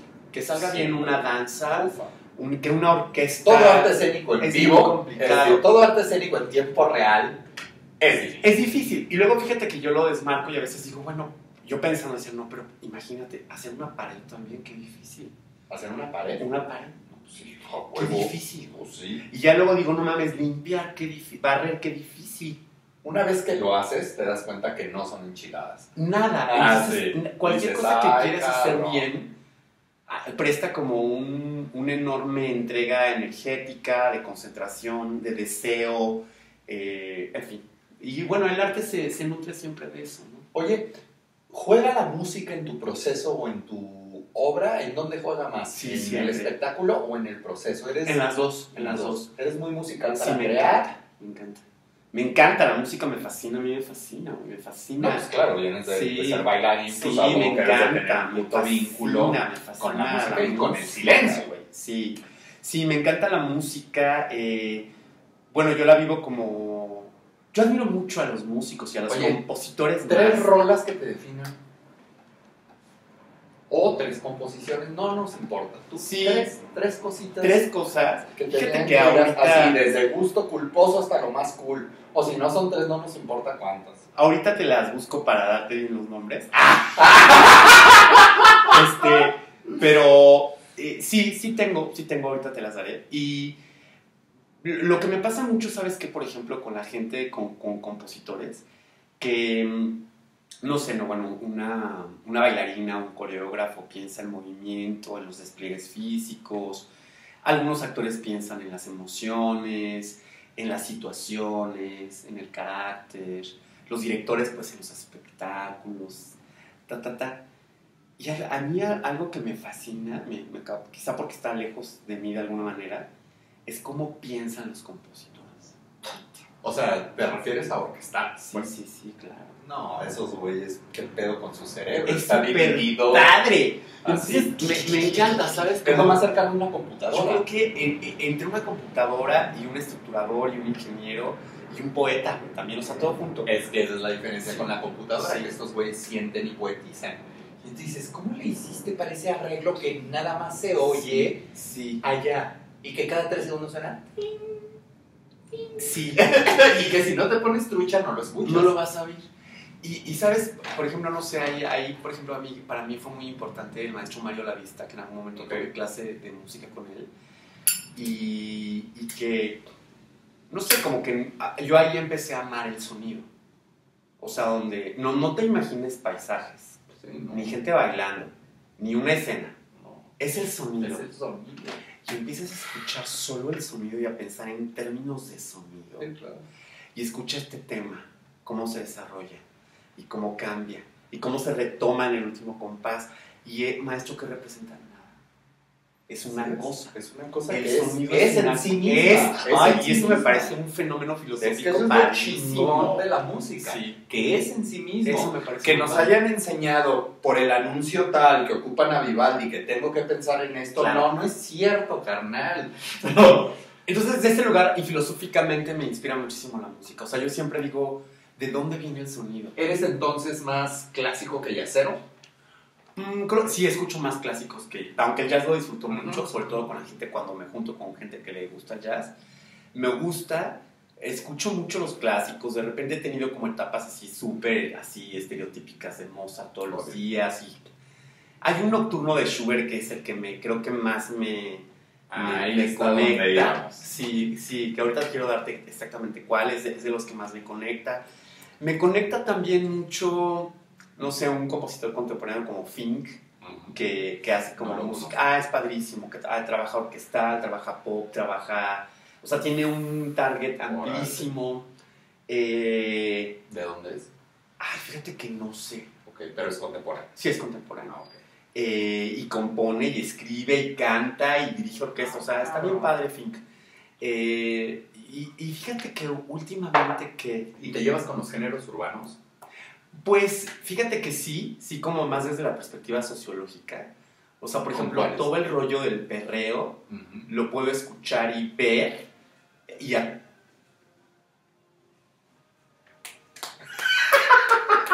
acaba de sonar. No lo escuchan ustedes, pero está sonando perreo allá afuera. Justo cuando él dijo el perreo.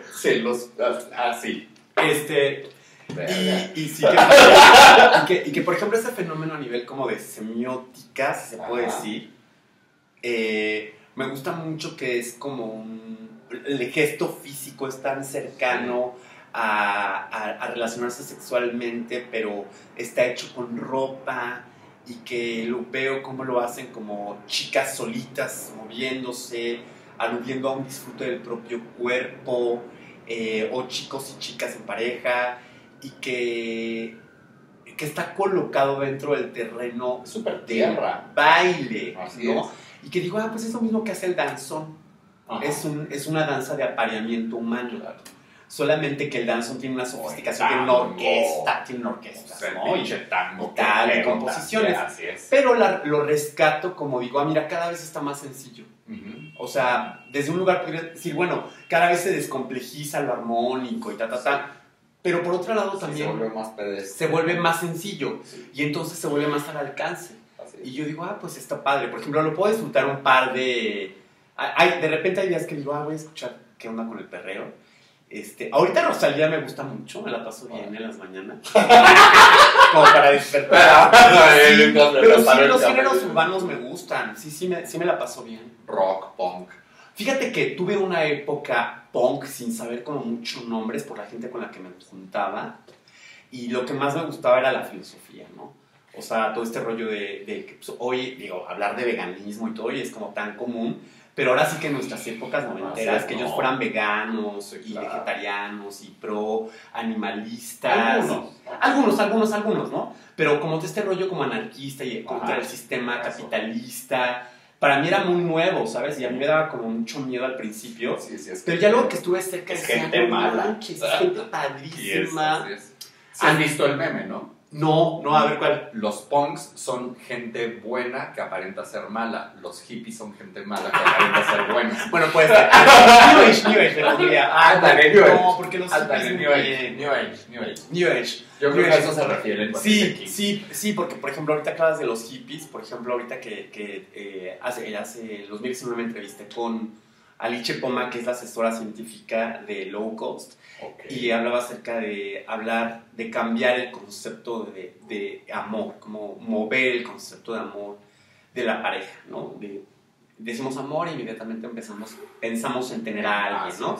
En un partner o una chica o un chico, lo que cada quien decida. Y es importante que cada vez pensemos en que tiene que ver con lo que hablábamos al principio, antes de empezar a grabar, de la procuración y el cuidado. ¿Cómo podemos desplazar el concepto amor a cuidar, a procurar? porque eso pues nos va a salvar a la tierra y las vinculaciones y a los animales y a las diversas razas, y en fin, estoy siendo muy general pero, Sí, sí, sí. Ay, ¿por qué abrí esto? De los hippies. Y entonces, el mundo hippie, al final yo le decía, oye, entonces, nuestras abuelas y las bisabuelas flower power hippies y los abuelos flower power hippies y super liberadores sexuales, entonces sí tenían razón. Entonces sí tenían razón. Pero por eso ellos mismos dieron fin a su movimiento. Y dijeron en 69 o 70, el hipismo se acabó. Esto ya no va a poder ser políticamente hablando, ni idiosincráticamente hablando. Ellos mismos dijeron, adiós. No va a haber posibilidad. Esto, lo que siga de aquí será otra cosa. Pero el hipismo se acabó hoy. Uf, y eso fue en el 69 o en el 70. Fuerte. Y ellos mismos lo dijeron. Dijeron, no, la política ya va hacia otro lado. O sea, el ambientalismo va a ser... Ya todo va... la política. Que se apoderó del ambientalismo. Sí. Que se puso de moda el plástico, que es lo más anti-hippie. Sí. O sea, dijeron, adiós con el hippismo, nos despedimos de ustedes. Fue un placer. Qué interesante. Y se fueron. Qué fuerte. Y ahora se están retomando mucho los valores que se abrieron en ese momento. Claro. O sea, como... de todo el movimiento punk y hippie viene todo el rollo de los vegetarianismos, los veganismos, el respeto a los animales. Sí, en realidad lo que me parece fuerte es que está ofrecido como una novedad, como si no tuviera un antecedente. Así es, y dices, ¿no? Fíjate que en música no tanto. O sea, hablando, por ejemplo, de los punks, desde los 80s, el punk también fue un movimiento muy breve.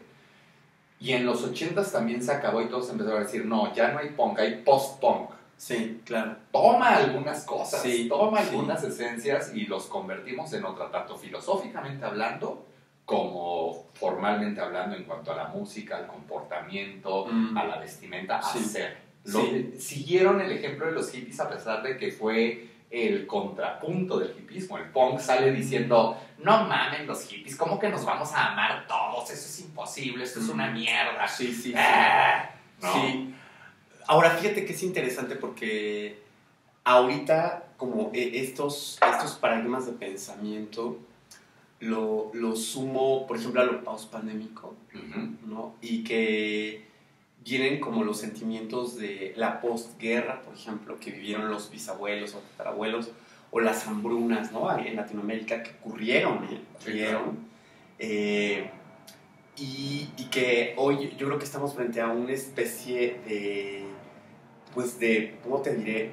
Como de pues un crisol súper complejo donde al mismo tiempo está la herencia hippie, punk, post-punk, la electrónica, la metalera, la industria, los neoliberalismos, los feminismos, los grupos queer. Es decir, que creo que ahorita estamos frente a un desafío de pensamiento. Está explotando. Bien grande, ¿no? Otra vez. Bien grande. Está reexplotando. Sí, lo que ya había explotado surgió y otra vez estamos explotando en todos los sentidos. Sí, eso puede generar cosas creativas muy padres. Obvio. Yo pienso que sí, espero que sí. Sí, porque determinan el camino a seguir para el famoso nuevo paradigma que todos queremos. Sí, todos queremos. O que necesitamos. Mira, ahorita yo con la pandemia y con esta cuarta ola del feminismo me doy cuenta que ya no es de querer, es de lo necesitamos. Sí, es necesario. Lo necesitamos, sí, o nos va a cargar el payaso más cabrón. Sí, fíjate que sí, o sea, como que ahorita lo que yo percibo es como la gran pregunta que yo tengo, si lo quiero vincular con el arte, es como, o sea, siento que es bien urgente que nos pongamos a escribir ahorita. O sea, sabes, como aunque no entendamos de qué va. Que empecemos a hacer obra pospandémica, ¿sabes? Porque nos vamos a dar cuenta de que todo lo que están pidiendo los grupos ecologistas van a estar relacionados con lo que están pidiendo los feminismos africanos y van a estar vinculados con lo que están pidiendo los feminismos latinoamericanos y los grupos queer y las minorías y las migraciones. O sea, que va a tener que ver con entender, híjole, es que, ¿sabes qué? Suena tan utópico, pero sí va a tener que ver con que somos una gran comunidad. Y de verdad yo no pensé que lo iba a decir nunca, ¿sabes? O sea, como que de chavo yo oía ese tipo de cosas y dices, los tíos mamá. hippies, Ya van a empezar a hablar. Tuve mi etapa hippie. Claro. Pero después de esa, dije, dijiste no. qué mamada. Y ahora, ¿sabes? Como que yo digo, híjole, sí, man. Sí, Sí va a ser necesario, no hay de otra. No hay de otra. Vamos a tener que volver a preguntarnos, oye, ¿a ti qué te duele? Oye, ¿a ti? Y creo que en ese sentido va a ser como muy necesario, hablando por ejemplo de lo generacional, que cada generación sea muy paciente con la otra. Oh, sí. Yo pienso que es súper importante que cada generación sea flexible con la otra, para cada lado, ¿no? O sea, lo que decíamos, ¿no? Como que los papás que tienen 60, 70 años, los abuelos, pues ya... Sí, nosotros 80. ya dejamos de pelear con ellos Sí, y entender a y los que, entender a los que peleando con vienen, ¿no? nosotros. Ajá, Y ¿qué decir, quieren ok, las a nuevas ver. generaciones? ¿Cómo somos flexibles frente a lo que se está pidiendo? Porque también, ya cuando te pones como a analizar qué pasaron esas generaciones, no la tuvieron fácil. No, nadie la nos tuvieron tenía muy fácil, difícil, pero así ¿no? es. O sea, en sus mandatos, en los paradigmas de sustento, de riqueza, la aspiración a la clase media que finalmente... De ser el no proveedor existe. y ser la sumisa, y eso está determinado Eso y así está es como determinado, funciona. ¿no? Entonces creo que estamos frente a una ruptura muy grande que nos va a hacer bien a todos. Nadie duda eso. O sea, yo creo que nadie en el fondo, todo el mundo lo estamos deseando, pero creo que a lo que sí estamos llamados todas las generaciones, los de 20, los de 30, los de 40, los de 50, y así hasta donde lleguemos, es a ser bien flexibles, bien abiertos a que reconocer que todos queremos que esto esté bien. Nadie quiere que esto esté mal. No, ya está. Pero es que, ¿cómo se podría poner peor de lo que ya está, querido? Entonces, Esto ya es ¿cómo una lo mamada. logramos? Sí. Es como chingados vamos a salir del bache. Sí, creo que ese tema está también bien importante, ¿no? Dado el tiempo. Está para otra entrevista porque nos sí, llevaríamos otra. Nos llevaríamos media. otra, pero lo que sí me gustaría como aprovechar esta charla hoy es como el rollo de cómo vamos a atravesar todos juntos la pospandemia. Creo que hay una pregunta interesante y que lo que creíamos del arte en los 60s hoy aporta, pero ya no es vigente. Así es. Lo que se creía en los 90s No, aportó. y lo que decíamos hace rato ya era el no es barroco. vigente. Y sigue existiendo Sigue el hip aportando. hop. Y Sigue sigue existiendo aportando. el hip hop. Y ahí va Claro. a estar. Claro, y eso es lo vigente. Entonces, ¿qué cambia? La forma. Así es. Hay los referentes, ¿no? lo que se está diciendo atrás Así de es, ellos. así es, porque ya los objetivos también son distintos. Son otros también. Entonces, bueno, nada, o sea, como que diría, qué padre platicar y que exista un dispositivo digital para poderlo compartir. Creo que eso es algo, por ejemplo, cuando dicen toda esta sentencia griega de no hay nuevo bajo el sol, yo digo, ay, pues fíjense que sí. Fíjense que hay un montón de cosas como más. es lo que tú quieres bajo el ver. sol. Hay los contenidos. Abajo de una sombra hay algo nuevo. Y a veces solo ves la sombra y crees que es oscuro. Es verdad. Pero si te acercas dices, cabrón, hay ¿ya algo. viste esos matices Claro. abajito de la sombra? Claro. Siempre hay algo nuevo. Y fíjate que ahí a mí me gusta pensar que sí hay algo nuevo porque si hay nuevas formas, quiere decir que hay nuevos contenidos que no sabemos. En efecto. Y aparte estamos evolucionando en todos los sentidos. Lo mediático nos influye, nosotros lo desatamos y se vuelve un ping-pong que va a hacer que nuestro pensamiento evolucione y nuestras querencias y objetivos evolucionen. Oye, yo te puedo preguntar algo a ti. Lo que ¿Tú qué crees que va a pasar? O sea, ¿qué crees que está pasando y qué va a pasar con el arte escénico en relación a lo pandémico? O sea, ya sé que está rudísima la pregunta. Pues, uno, y pues es citar lo que acabas de decir, vamos a descubrir nuevas formas de decir. Sí, ¿verdad? Sí. Tenemos que decir, se van a desarrollar otras que ya se venían desarrollando con todo este movimiento postdramático y de escena expandida. Sí. Muchas cosas que antes este mismo movimiento propuso como verdades, ahorita se van a caer también. Sí. Y es triste. Duele, Eso ¿no? que Que se a mí caiga. la verdad no. Hay cosas que A mí no me duele. y hay cosas que dan alegría, las dos. Sí, tienes razón. O sea, hay veces que dices, esto se va a ir a la chingada bravo, señores. Sí, ¿no? ahí sí, total. Hay cosas que sí, que qué bueno que Y ya. se va a reestructurar. Es que, güey, me estás haciendo una pregunta que tú ya me respondiste en segmentos durante toda la entrevista. Se va a regresar a este juglar. Sí. ¿No? Donde vamos a decir, güey, necesitamos todas las herramientas para volvernos a poner en contacto con el espectador, porque a huevo que hay una gran parte de la población que ya nos acostumbramos a estar encerrados, a no convivir con nadie, que todo sea virtual y no, vienes a una fiesta, no. Ya, o sea, ya estuve 2 años encerrados y ya descubrí que no quiero volver a socializar. ¿No? Y entonces, eso, como persona, yo puedo estar muy bien y lo que a mí me guste, pero soy artista escénico, entonces, ¿cómo hago que ese, no prejuicio, sino que esa nueva normalidad, si es que a eso se referían, romperla para decir, oye, no, carnal, pero sí necesito que regreses al teatro. Si quieres, no vayas a las fiestas. Pero ven al teatro. Pero por favor, al teatro ven. Y entonces vamos a tener que buscar otras formas, y eso se conecta con lo último que acabas de decir. Tenemos que ser pacientes. Sí. O sea, ser pacientes. es una pregunta que te estoy respondiendo con tus propias respuestas. Me encanta, porque es como un espejo de decir, sí hay que ser pacientes, claro. Tenemos que ser flexibles, así es. Escuchadores.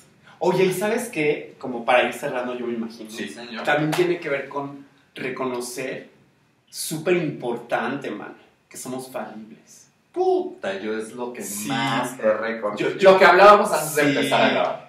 Hablábamos de nuestras violencias, nuestras terribilidades. Sí, lo masculino, lo femenino, como que llegamos a hablar de eso. La deconstrucción que es a huevo para necesaria, todos. sí, Necesaria. Sí, total. Sí, claro, principalmente para los hombres, tomando en cuenta todos los índices de violencia y la chingada, que es otro tema que ahorita no sería porque sí, no. es otra cosa. Es otra cosa. Pero sí, nuestra falibilidad se nos acaba de estrellar en la Sí, en la cara. Y nos cabeza. dijeron, Sí, cabrón, sí. ¿no? ¿Qué? Sí. Yo pensé que yo era chingón. No, güey, Sí, tú no eres no. nadie. Sí, a mí yo creo que eso es lo que más me dio este periodo, como decir, güey, eres falible, te vas a equivocar, no van a salir algunas cosas. Y no pasa nada, es parte de lo humano, ¿no? Pero, como siempre hay algo nuevo bajo el sol, Sí. puedo salir de la sombra. Sí, Y decir, pido chance, voy otra vez. Qué padre, fíjate, porque me hace, o sea, lo primero que pensé fue en la palabra esperanza, ¿no? Y en la fe, más que en la esperanza, no, en la fe, como el reconocimiento de que hay una certeza de que la vida sigue, de alguna manera, ¿no? Y yo creo que eso es súper importante. Creo que el arte hace eso. Sí, el arte también. El arte también hace nos eso. hace decir a huevo que se puede. La vida va a Luego, seguir. O sea, aunque seas un negativo de mierda. ¿No? Sí, total. Ves una película, ves una pintura, ves una obra, escuchas una pieza y dices, pues aunque a mí no me guste, esto sigue. Sí. Y puedes seguir por ese lado que no está tan mal. Es verdad. Sí, fíjate, esa es la otra. Ser flexible a que hay otras posibilidades. Así es. Es lo que uno creo puede que ser nos un toca el pesimista mundo. de mierda. Sí. Pero decir, no porque yo soy un pesimista quiere decir que tú eres un pendejo porque me la planteas Sí, bonito. no. No, ¿por qué no me relajo y soy flexible conmigo mismo? Porque creo que eso tiene que ver con lo que hablábamos antes de las masculinidades malentendidas y todos, de que no aceptamos nuestra vulnerabilidad Sí. y no le damos chance a, como está fuera de mi discurso negativo, se va a la chingada. Claro. No, ¿por qué no decir, voy a ser flexible conmigo para empezar? Sí. Y si eso me conmueve, ¿por qué no puedo aceptar que yo también me puedo conmover? Nada más porque mi papá me dijo, Nel, un hombre no se conmueve. Qué fuerte, ¿no? Sí. Pero es. Sí, estamos frente a un momento donde es... Fíjate, pensaba también como en pensar rápido. Estamos exigidos a pensar rápido. Tenemos que darnos tiempo otra vez. También tiempo. Y... Fíjate que daba una charla la semana pasada justo con los chicos de danza de la Nacional. Y me decían, oye, que una chica me hizo una pregunta bien bonita. Me dijo, bueno, ¿tú qué le dirías a la nueva generación? Yo digo, ay, ¿qué les diría? Y entonces, ¿sabes qué se me ocurrió decir? Que perdonen rápido y con facilidad. perdonar rápido y con facilidad. No pierdan el Y tiempo nosotros también enojados. tenemos que hacerlo. No, bueno, nosotros somos los primeros, Somos güey. primeros, en efecto. Sí, que tenemos Ya, que perdón. perdonar con facilidad y con rapidez, porque si no la vida se escapa. Sí, claro. Y eso no quiere decir justificar No, a alguien que nada, nos hizo daño.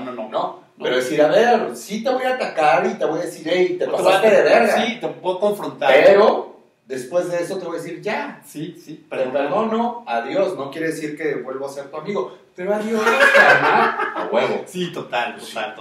Sí. Oye, Toño, pues, ¿qué más? No, pues yo creo que ¿cuánto llevamos? Ya bastante. 1:24. Ah, bueno, pues bien. Yo la verdad feliz, o sea, creo que el ejercicio de dialogar, de platicar, me parece muy necesario. Tengo que decirte que también, o sea, quise venir justo por eso, ¿sabes? Por decir, por colocarme en un lugar de diálogo, ¿sabes? De decir, si quiero ir a platicar en presencial. A huevo. No, aunque se comparta a nivel digital. Que está aquí Sí, en persona. volver a platicar, volver a... Fíjate que yo no sé, la gente que te escucha son gente dedicada al arte. ¿Qué tipo de gente es? No. Es variada. Personas. Sí. Ah, qué padre. Sí, yo veo. Tenemos bien poquitos seguidores, tenemos como 150. No, 140, bueno. algo así. Pero es banda Variada. que hay de tocho. Ah, eso O sea, me gusta. Eso Obviamente me gusta. te van a ver tus fans, ¿no? Sí, la gente que está Así cerca es. de nosotros, pero hay gente... No, yo no tengo fans, yo soy infame. Yo no soy famoso, soy infame. Entonces, pues yo no tengo seguidores. No, pero... No, pero te preguntaba, ¿sabes por qué? Porque luego como a veces como referir la charla a algo como tan endogámico del A huevo. teatro y la escena y No, todo. les encanta porque es una plática muy Sí, relajada. más abierta y relajada. Y la gente que nos ve así me dicen, güey, qué padre, porque yo no tengo nada que ver con el arte y me queda muy claro.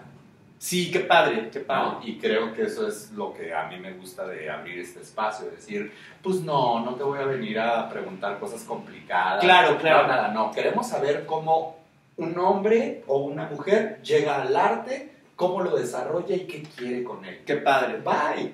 Porque he tenido invitados que de repente me dicen, yo nada tenía que ver con el arte, y entonces eso hace que muchos de nuestros espectadores digan, entonces yo también un día puedo ser artista. Sí, Pues, ¡a huevo! Claro, Un claro. día se te atraviesa una piedra con la que te tropiezas y era arte. Sí. Para- Qué padre lo que me estás diciendo. Entonces, porque eso es lo que más me interesa despertar, más que hacer una charla de teatreros para teatreros. Sí, claro. Como te dije, bendito Dios, los teatreros me odian. Entonces... No, pero sabes, no, te pregunto porque justamente hay como o sea, como una necesidad también de contagiar a la gente huevo. de esta posibilidad Necesitamos de cada ser, vez ¿no? darnos a entender más, Sí. sobre todo porque necesitamos otra vez rehacer a nuestros espectadores, no solo a la banda que sabemos que nos va a ir a ver, Claro. sino necesitamos, y para eso está padre mostrar el engranaje, la maquinaria de, pues esto es un artista, es un güey como tú, Claro, igualito, claro. igualito, Claro. que jugaba en el rancho poniendo piedras en el Sí. río. No, quitémonos la idea de, no, es que viene de una familia que tal, Claro. entonces por eso es artista. Ni madre. Claro. Podemos venir de todos lados. Eso que dices es súper importante. O sea, como lo que yo te podría decir al respecto es que, digo, las escuelas de arte tienen algo muy padre. Bueno, también depende cuál, claro. depende cuál, obviamente, ¿no? Pero en Pero general... también de tu visión. Sí, y lo que quiero decirte es que es muy interesante que las escuelas de arte suelen en general captar gente de muchos lugares, de muchos estratos sociales, de muchos estratos culturales y económicos, ¿no? A mí me tocó tener como compañeras y compañeros de muchos tipos, ¿no? Claro. O sea, de muchos estratos sociales y económicos, y que, claro, unas cosas pueden ser pros y otras contras, Así independientemente del Sí, sí, estrato en el que seas, ¿no? Y fíjate que ahí hay algo bien interesante, porque yo descubro que el desafío para dedicarte 100% al arte es igual en el lugar de la dedicación y la pasión, igual para todos. Luego vienen ya los contactos. Y viene sí, que claro. la casa donde vives. que, bueno, No hay está pedo. chido. Eso No, está- cada si lo quien- tienes, qué padre. Qué padre. Pero si no lo tienes, no quiere decir que no lo puedas lograr. Así es. Y la otra, que es un poco ruda, que también yo lo vi, aunque tengas todas las posibilidades, Puedes hay gente no que armarlo. no lo hizo, Así ¿no? es.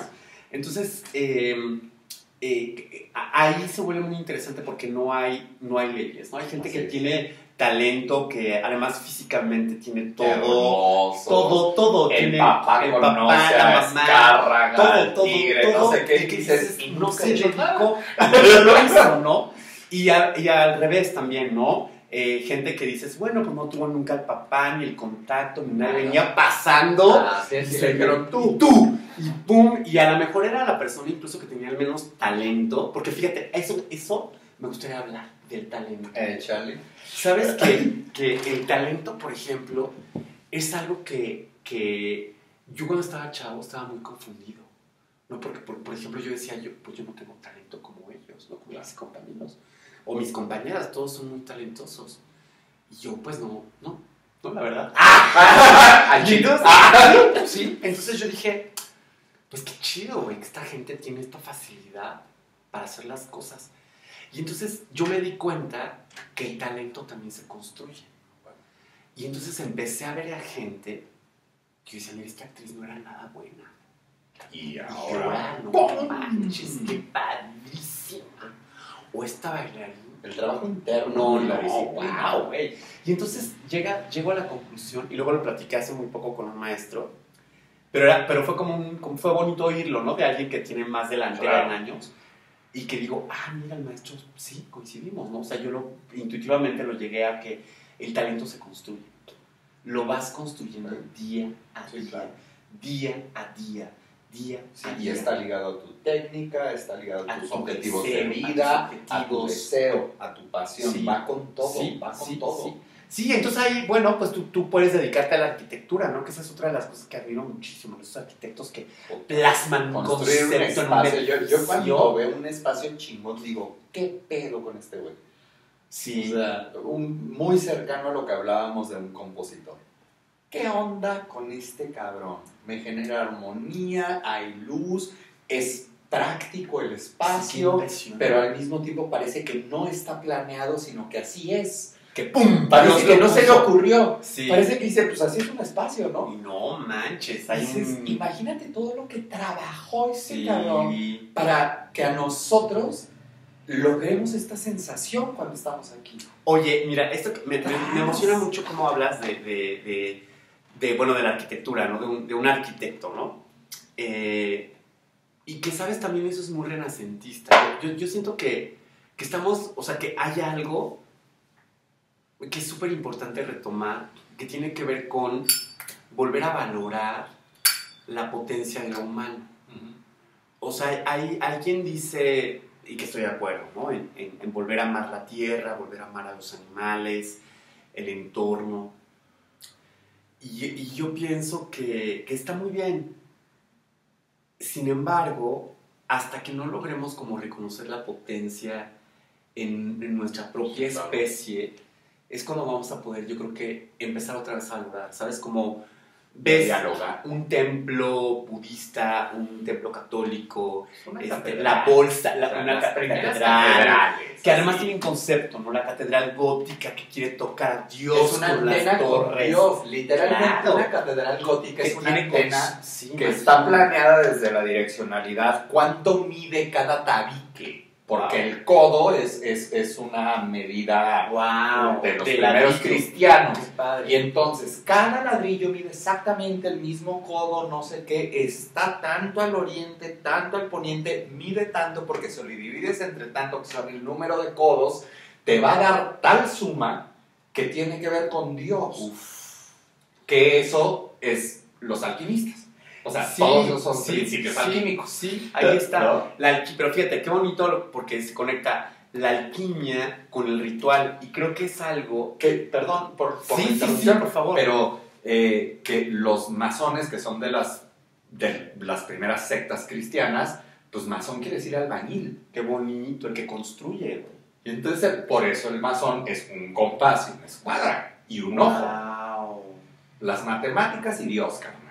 El que construye, qué bonito. Yo construyo. Fíjate que ahí hay algo bien bello porque pienso que lo que falta, o sea, como si yo ahorita pensara en qué eslabón está faltando, porque ahorita hay medios de comunicación, hay ciertos modos de comunicación también, hay un bagaje que está más o menos al alcance de la gente que tiene los dispositivos tecnológicos, porque a veces se dice, ahorita todo el mundo tiene acceso, digo, no, los que tenemos los dispositivos tenemos ese acceso, que ya somos bastantes, falta pues, pero que falta un ingrediente que tiene que ver con lo ritual y con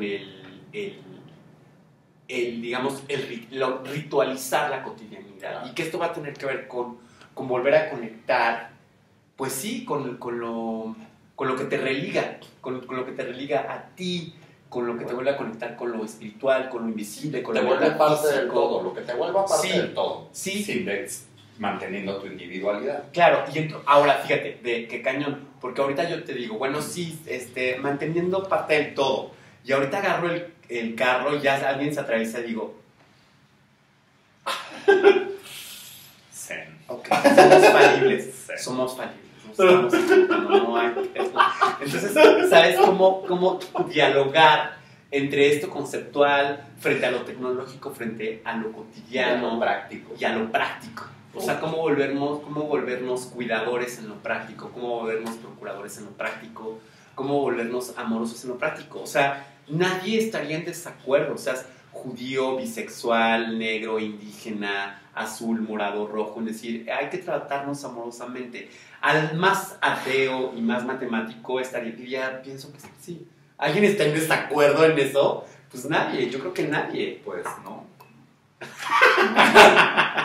Toño, muchísimo. Ay, salud, qué delicia, Gracias. qué delicia, ¿En qué serio? delicia. No, platicar. gracias. Yo ya tenía un rato correteándote. Sí, la verdad que ha sido una Por delicia. fin se hizo. Y pues nada, o sea que muchas gracias a ti también por Estás- este deleite. Low cost, ¿cuánto tiempo le queda? ¿Qué días? ¿En dónde? ¿Cómo le hacemos? ¿Y cuáles son tus redes? Mira, nos quedan, justo el próximo fin de semana acabamos la temporada. Ok. Estuvimos en el Teatro Juan Ruiz en la UNAM, que siempre, como tú sabes, es un deleite Sí, claro. estar en esos teatros maravillosos. Y ahí sigues este fin de semana. Ahí estaremos el De jueves, a domingo. viernes y sábado. Acaba el sábado la temporada, Ok. el domingo no hay función porque la UNAM sale de vacaciones ese día. Ok. Entonces acabamos el próximo sábado. Los jueves cuesta 30 pesos. 30 pesitos. Entonces no se agüiten. Jueves UNAM está increíble y hay descuentos de todos los tipos con las credenciales vigentes para exalumnos de la UNAM también. Ok. Hay descuentos. Horarios de teatro, jueves y viernes a las 8, sábado a las 7. Sábado a las 7. Y bueno, yo estoy en Instagram como Antonio Salinas, @SalinasAntonio, al revés. Y en Facebook igual, en Twitter igual. Eso es lo que uso ahí. Entonces, raza, pues ya saben, dense chance, solo quedan 3 funciones. Yo voy el jueves. Bueno, ahora Ahí sí, te esperamos. te lo prometo. Sí, por favor. Y pues ahí nos vemos. Y si no nos vemos ahí, vayan viernes o sábado. O sábado. Seguramente es un espectáculo que vale la pena. Está Laura Uribe, estás tú, o sea, Haz un equipo padre. creadores de marca. Y pues nada, Muchas gracias a todos. sigan a en todas. las redes sociales. Salinas, @Salinas Antonio en Instagram, Antonio Salinas en Facebook. Así es. Gracias. Gracias. Rosa. Gracias, Toño. Gracias, querido. Y pues nos veremos otra vez. Claro que sí, claro que sí. Cuídense y nos vemos pronto.